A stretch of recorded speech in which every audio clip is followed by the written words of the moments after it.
So back in November on this channel, I started documenting the process of changing my screen use habits. I did this because I felt completely mentally fried and I was at a breaking point and something had to change.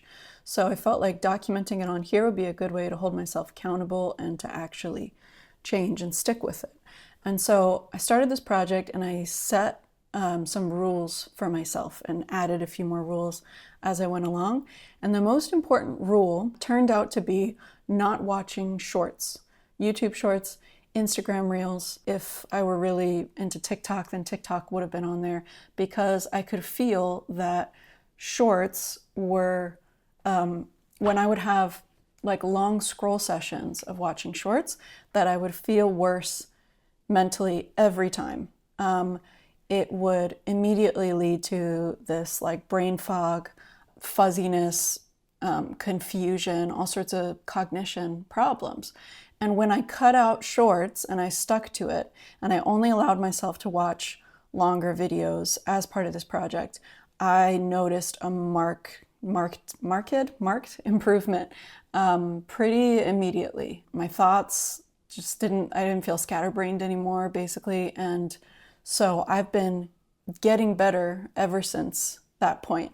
And then I kind of loosened on the rules because I really broke the habit of these scroll sessions with shorts. And so I wanted to give an update today on where I'm at with that project and how I am coming really into a deeper understanding of what it all means. And I needed that first phase to get to where I'm at now, but sort of the revelations that I've had, the understandings that I've had, and hopefully this can be helpful to some of you out there who are going through something similar.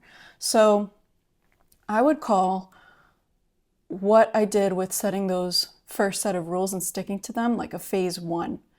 And it's like from a neuroscience approach, right? Of if I enact these rules, if I stop watching shorts, then my cognition will improve.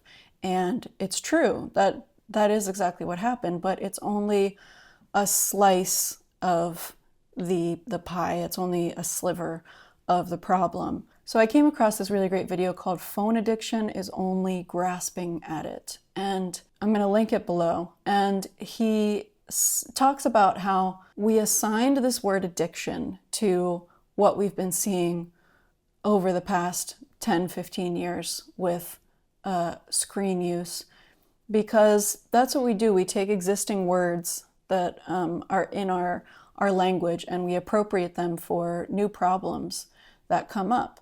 But it's not really the full picture to say I have a phone addiction. Sure, I look at my phone too much. I have to have it with me all the time. It satisfies the requirements that we need to call it a phone addiction. But as he mentions in his video, if the phone were off, it wouldn't be causing you these issues. So really what we should think about is how the phone shows us anything we want at any given time. So really what it is a noise addiction, right? That's much more accurate than saying phone addiction. So if we call it a noise addiction, then we're thinking about how it's about the inability to sit quietly with your own thoughts. So when your thoughts are looping, harmful, negative, or they reflect everything bad you see in the world, like if you've been looking at too much stuff about the Epstein files like I have, it's painful to be with your own thoughts. And so you turn to the noise. And this isn't a new problem, because before the phone, it was the television. The television was a constant noise that some people needed, but the phone, with everything being on demand and tailored to your algorithm and that getting sharper and sharper, it's infinitely more powerful than the TV. And before we could fully understand what the TV was doing to our brains, we got the phone, and it continues to evolve now that we're in the AI age. So the technology is evolving more rapidly than we can understand how it's affecting our brains, our cognition, our Stone Age brains, as I was reading about. So infinitely scrolling shorts is like the worst manifestation of this noise addiction, because it requires zero attention span. A lot of it is junk. and it will fry your cognition quickly. You can't even wrap your head around one bit of noise before you've moved on to the next. And it really will cut your thoughts off because the novelty never stops of each next scroll. Once I got out of that and I kept allowing myself to watch and listen to long form noise, my problem became much more apparent. I started understanding that the noise was the real issue. It's like I'm awake enough now, my thought processes are deep enough to understand what's really going on. So I feel like I'm in a phase 2 now because I'm often still allowing myself to have the noise around, but I'm having moments of clarity when it kind of makes me physically ill to be attached to the device. Like, I went for this walk less than a week ago with my daughter and my dog at night. And I had an experience where I was hyper present, I would call it. I reached somehow a state of being present in the moment where the phone was extremely unappealing to me, kind of in the same way that psychedelics will do that, will make you feel like the phone is harming you because it's keeping you away from being in the present. And everything felt great.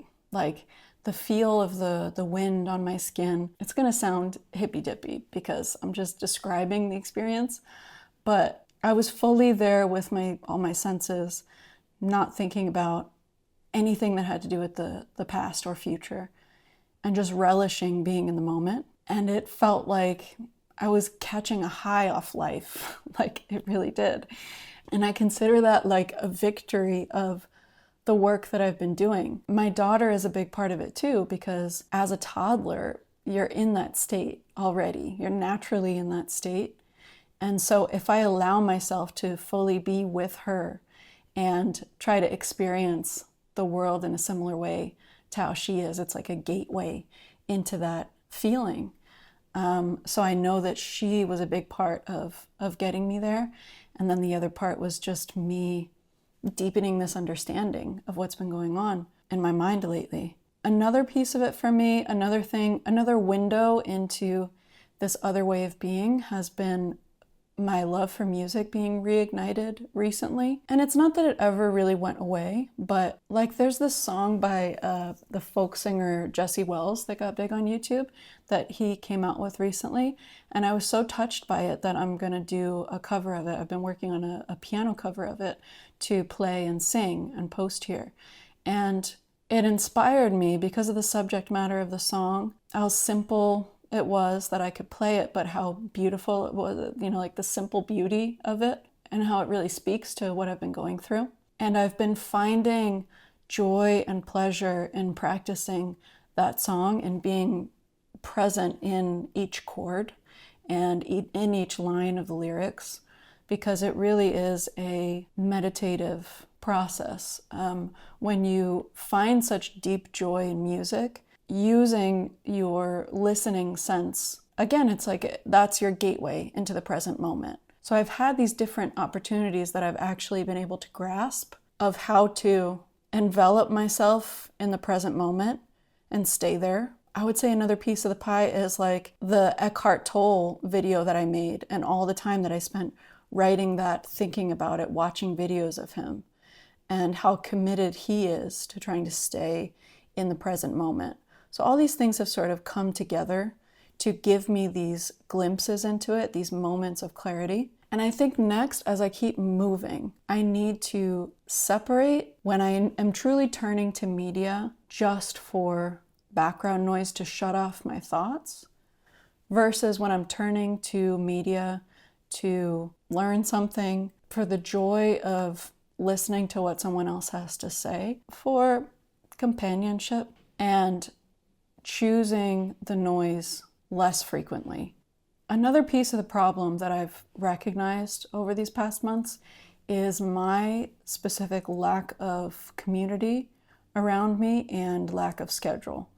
So for several reasons over the past few years of my life, have not done a good job of maintaining a community around me, maintaining friendships. A lot of that was the industry that I was working in was so all-consuming. I was pulling these crazy hours in the film and television industry, and I had to get through the program that I was in. And so I set all my sights on this goalpost. And I finished that, I got out of that, and I recognized that, because I had gotten pregnant and had a child through this experience, that if I was going to be here for the first few years of her life, that I could not do that job because I literally would miss the entire thing. So suddenly getting out of that lifestyle, recognizing I don't really have true deep friendships right now because I didn't nurture them. That's on me. And then my life has been very insular since she was born, caring for her, changing, her needs changing every few months. And so my lifestyle changing every few months, timing of everything, the days of her naps, everything revolving around that. So I don't have a schedule and I don't have a community. And these things nag at me and they call to the void of the noise to fill some of these gaps. I definitely turn to YouTube as a social thing. And so I know that if I make an effort to go to more things in person and to start building a community around me, that I won't need it as much. Another part of like this waking up process that I've been going through is breaking the habit of a specific YouTube channel. I'm not going to mention them because I'm not trying to, this isn't a drama channel. I'm not trying to call someone out. The best way I can describe it is that I'm not on this person's frequency anymore.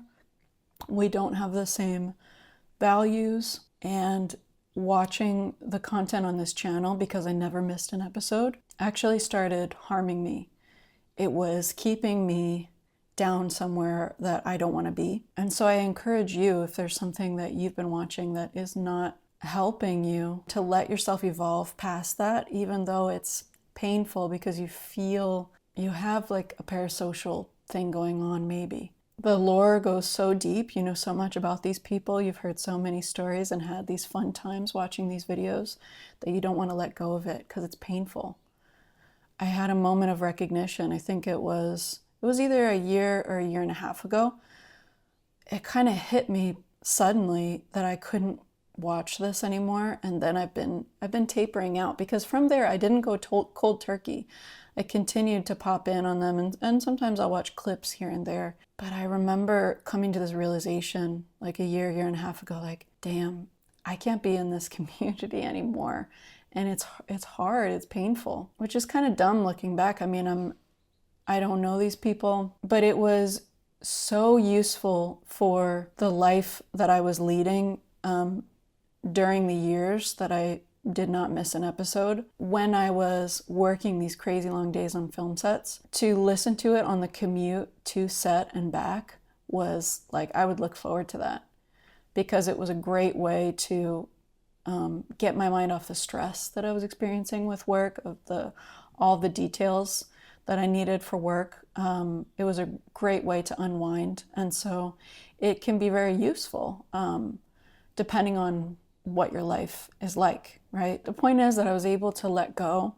I'm proud of myself for being able to move on and let go of it. And now I know that I have to get out into the world more and meet more people, listen to people's opinions in person, find more regular activities.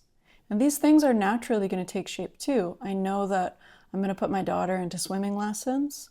We're going to start researching schools. And there's lots of activities to be discovered out there for her, where I can be out there more often.